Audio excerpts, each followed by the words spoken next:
deeper into their playbook. They like what they did in the first half. That worked okay. But in order to get the separation that you just talked about, change things up a little bit. Change your tendencies. Try and hit them a little bit more with some things they didn't see in the first half. Let's see if they do just that. A loss of a full 3 yards, and now it's second down. You have to give big-time credit to the cornerback on that play. Most of them like to just sit back and say, I'm playing pass. But he diagnosed that play so fast and got into the backfield for a loss of yardage. That's a monster play by a corner.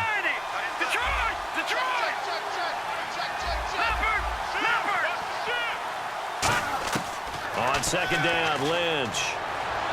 And that is incomplete. He couldn't get the hook up there that time with Thomas, and it's third down.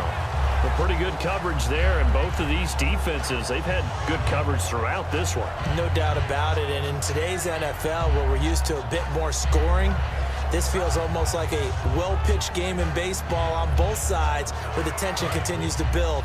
Who's going to make the big play? And for the Falcons, 5 men in the secondary, now on third. Now flags will come in. I think this one's going to be on the defense for jumping.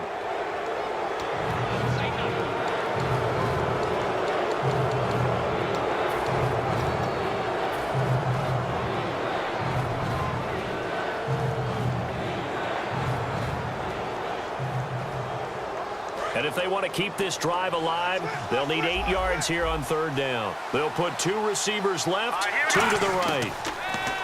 Throwing, Lynch. Got a man, he finds Sanders.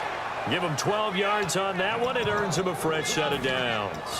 I don't care how many times we see it. I still get a kick out of watching quarterbacks and receivers do the pass tree in pregame warm-up. But I always remember that when we go to practices, we see that after practices as well. They really tune it up, don't they? They tune it up. They know why they do it for these situations. First down. And they build that trust, and that's why they're able to find him in this type of a situation. Oh, he's got a little daylight. And he eventually goes down, but not before reaching the 30-yard line. Well, plenty of credit has to go to the guy carrying the ball. He broke the tackle and gained the yardage. But that doesn't necessarily mean that the defender's bad. They're not going to make 100% of the tackles all the time. Even the best in the game will miss one occasionally. The key is not to let it snowball and miss tackle after tackle. On that play, credit to the offense, but that doesn't make the defense bad. Sometimes it's hard to believe, but there are times this game is about patience, isn't it? Has had the game he expected, but that run there, that may get him going. I was just going to say, maybe that gives him a little juice, because you're right, he struggled, especially in that first half. Yeah, and I know the great ones always think to themselves, just hang in there. I'm just one big carry away from busting this open. That's a good start for him. And he'll get 4 there, down to about the 12-yard line. Ricardo Allen, the safety, makes the stop. And third quarter here, you've got the lead. This is where that strong run game can really benefit you. Stayed in bounds there, kept the clock going. I like all the points you just made there. And if you throw the football and it's incomplete, now you've stopped the clock and you've helped out the guys on the other side of the ball. So keep it in the hands of those runners. Keep moving it. Keep grinding clock. His throw incomplete. It's a tried-and-true formula, and I don't think it'll change for as long as we play football. If someone's trying to throw the ball and you can put pressure on them and make it tough, that's only going to help your defense. Yeah, he sensed being hurried. He got rid of it before taking the hit, but incomplete.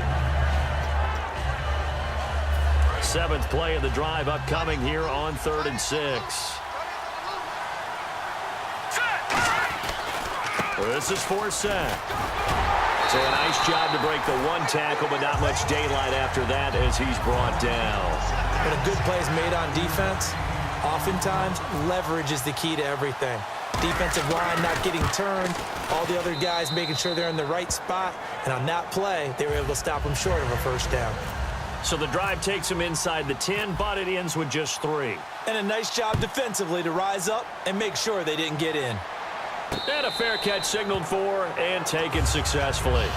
Here comes the Falcons offense. It's their first possession of the second half now. They're down in this game. A chance for the offense, though, to put something on the board, get some momentum here in half 2. Try and get things kick-started for them. And you know at the half, they discussed how they were going to get that done. This is where scripting comes into play a lot of the time. How many plays do you script coming out of the second? Most of the time in the first half, you're scripting 12 to 16. I think in the second half, you're really scripting more like 8 to 10. Kind of a starter or an opener, whatever terminology they use. Just something to get you off to a quick start. They're going to hurry back to the line now. On second down, here's Ryan. And incomplete there. A nice hit. Jars the ball free and brings up third down. We know it's not an easy job to go out and catch passes when people are trying to tackle you and knock the ball away. But the bottom line is that's a pass he's got to have and a pass he should have caught. Defense seeking pass. They've got the nickel set out on 3rd and 6. It's caught. Jones. And he's brought down after a good gain. He went full scale, loose, flexible, finding a way to catch the ball in some traffic for a key first down. Yeah, really a nice job of adjusting to the ball in the air. Not the most accurate of throws, but able to adjust and make the grab. And he gets it to a former Bronco, Jacob Tamme. And he gets this inside the 35-yard line. There's a completion to the tight end, and I think that we're looking at something out of central casting, frankly. Absolutely. I mean, size, the hands. Speed, can flat out run. You put that whole package together, you light up the eyes of an offensive coordinator, don't you? And once again, leverage wins. The offensive line, lower than the defensive front, they moved them and found some good space for the guy carrying the ball.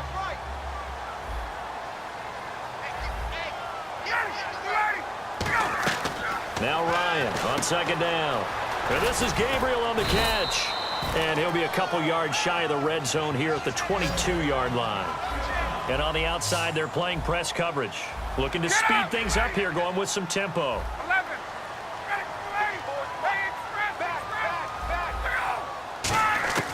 They'll throw on first down with Ryan.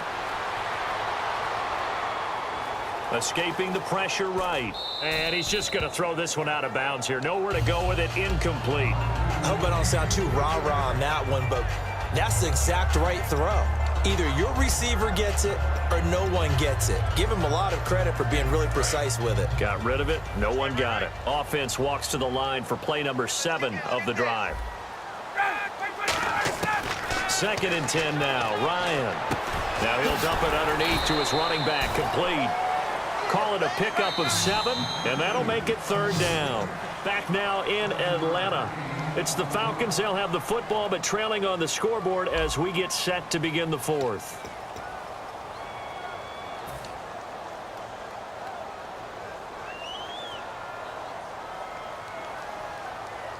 The 8th play of the drive coming up.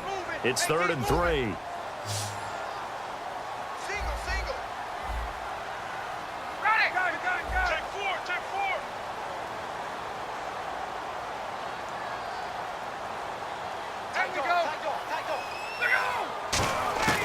Ryan now to throw on 3rd down.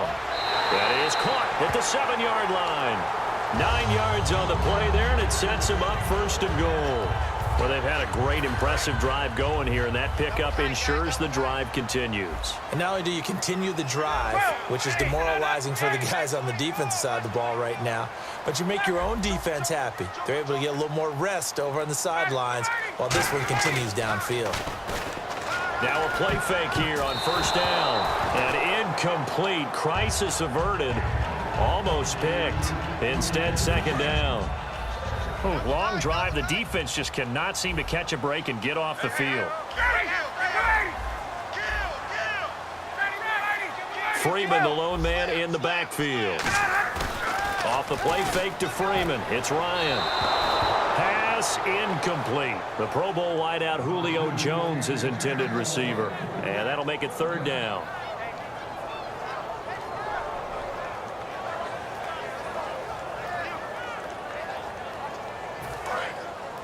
Looks like the defense in press coverage here.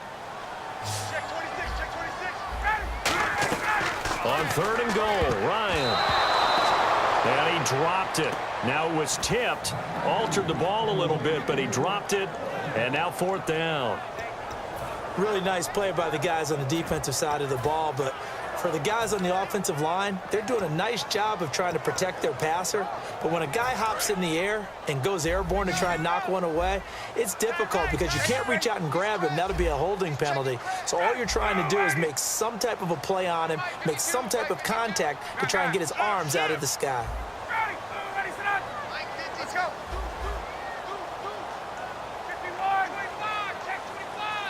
And he goes in motion here in the backfield.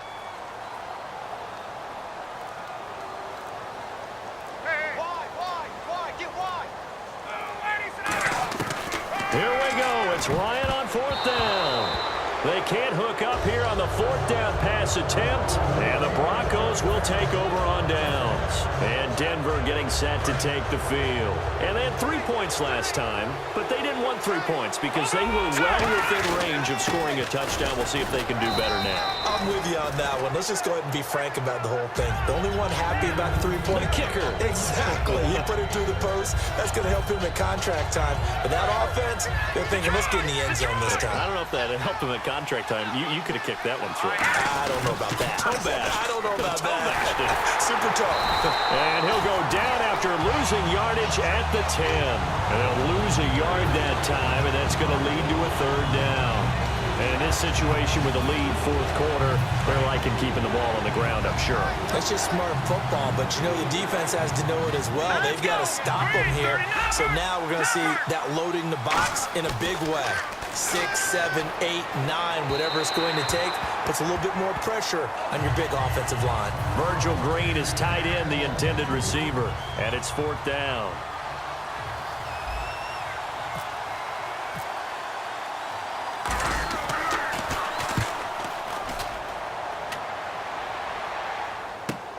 Let's take it inside his own 40. 12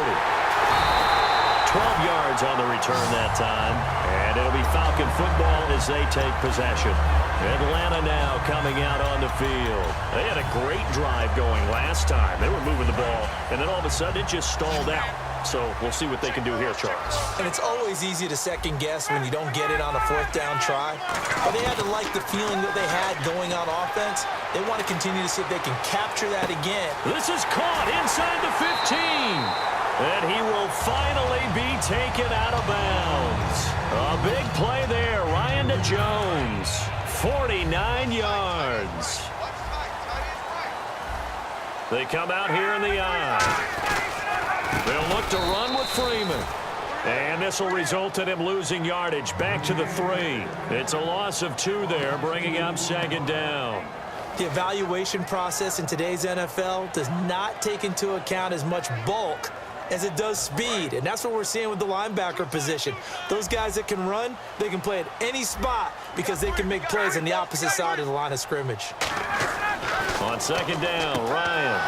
And he's going to be in. He's got daylight. Picked off by the former first-round pick, Shane Ray. And a great return as he takes us up just shy of the 45. Here's the Denver offense now as they get set to take over here. And a tight game after punting last time. See if they can get something going on this drive.